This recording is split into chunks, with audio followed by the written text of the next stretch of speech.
Hello, welcome our viewers to today's lesson. And today we'll talk about human rights in business, and in particular, we'll talk about the roles of businesses in protecting and respecting human rights. I think you are curious to know the relationship between human rights and businesses. But before elaborating on the relationship, and in particular the roles of business in human rights protection and respect, let me define what is human rights. When we talk about human rights, we mean fundamental rights inherent to every human being. They apply regardless of nationality, race, color, gender, religion, or status.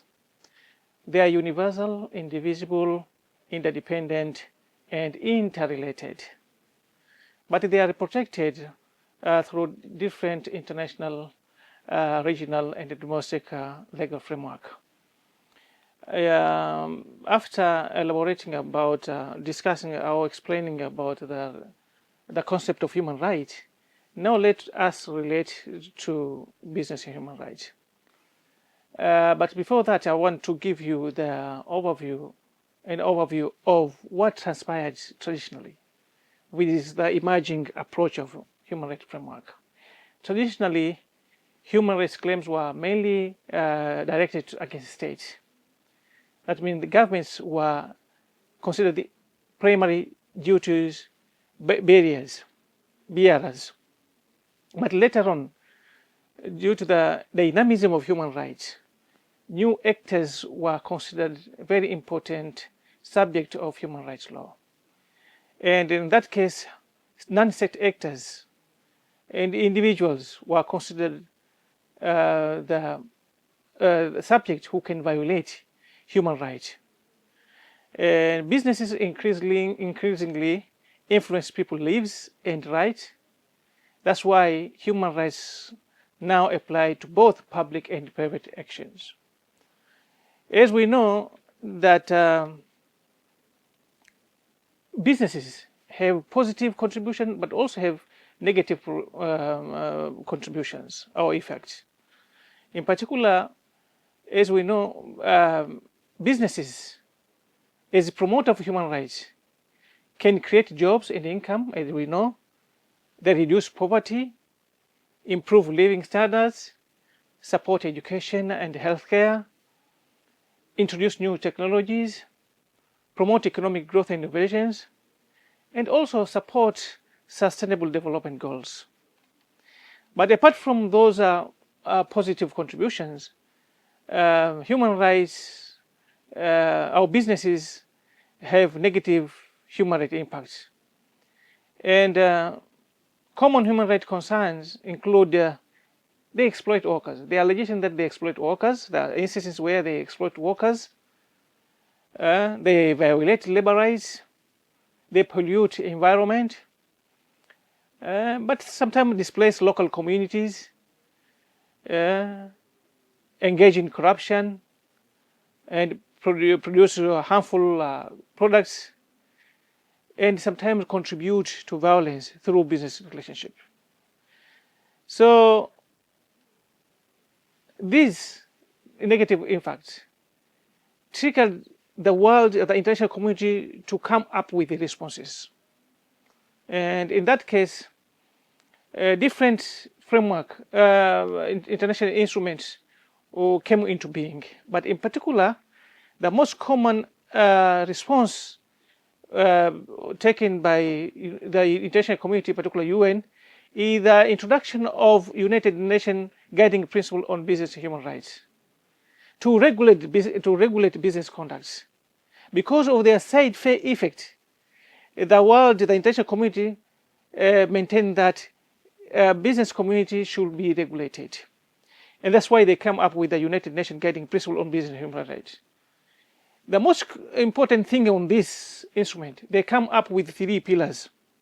Pillar 1 is duty to protect, which is reserved to the state, that governments must prevent human rights abuses by businesses.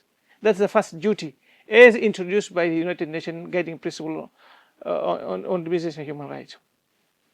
The second pillar is corporate responsibility to respect. That business must avoid infringing human rights. And the third pillar is remedy, access to effective remedies. That victims of human violations by businesses should obtain judicial and non-judicial remedies. They should access court system. They should access non-judicial mechanism, but also there are non-judicial state mechanisms, which are formed by companies. So in that case, when we talk about United Nations Guiding Principle on Human Rights, it is important that it came up with those three pillars, but also they introduce the obligations directly to the businesses. For example, apart from those three pillars, businesses must have policy commitment. They have commitment, they must commit themselves to respect human rights. They have to conduct human rights due diligence. In that case, they should identify risk, prevent violations, mitigate impacts, and monitor performance. But also they should have remediation. They should address harm caused by or contributed by business activities. So in that case, United Nations Guiding Principle on Human Rights is very important in regulating business conduct. And in this case, nowadays we can say that apart from that traditional approach of human rights, that only states have obligation to respect and protect human rights, has now changed. There's a shift to that. In that case, businesses have the role to play in respecting and protecting human rights. After elaborating that scenario, the role of business in protecting and respecting human rights, I would like to give you an overview of the position where Tanzania is nowadays in respect of human rights in businesses. Tanzania is a committed member to different international and regional human rights instruments. But also, Tanzania has incorporated Bill of Rights in the Constitution of Tanzania, the Constitution of the United Republic of Tanzania of 1977, but also the Constitution of Zanzibar of 1984. But in respect to human rights in business, human rights, Tanzania has taken different measures in respecting and regulating business conduct.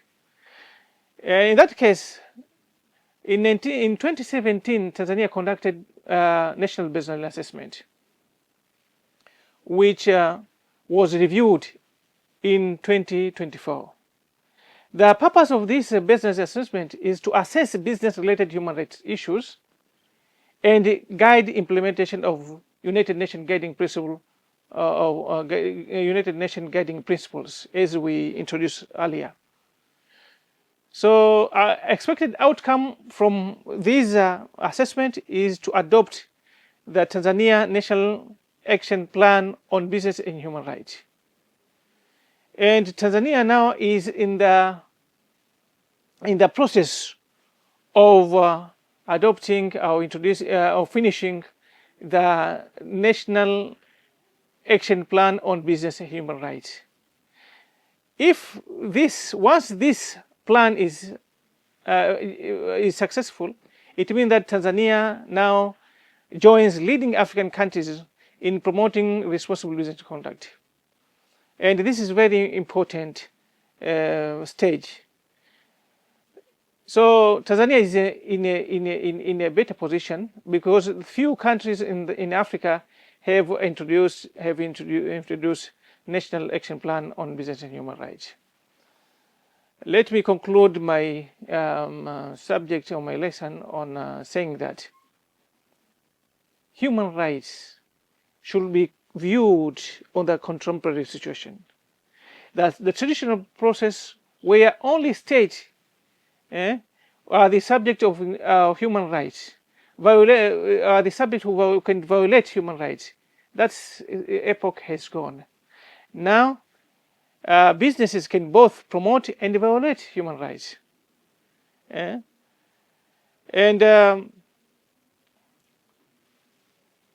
Tanzania, of course, as we introduced, is not behind the world efforts in incorporating or regulating business conduct. Tanzania is making significant progress through the NAP process.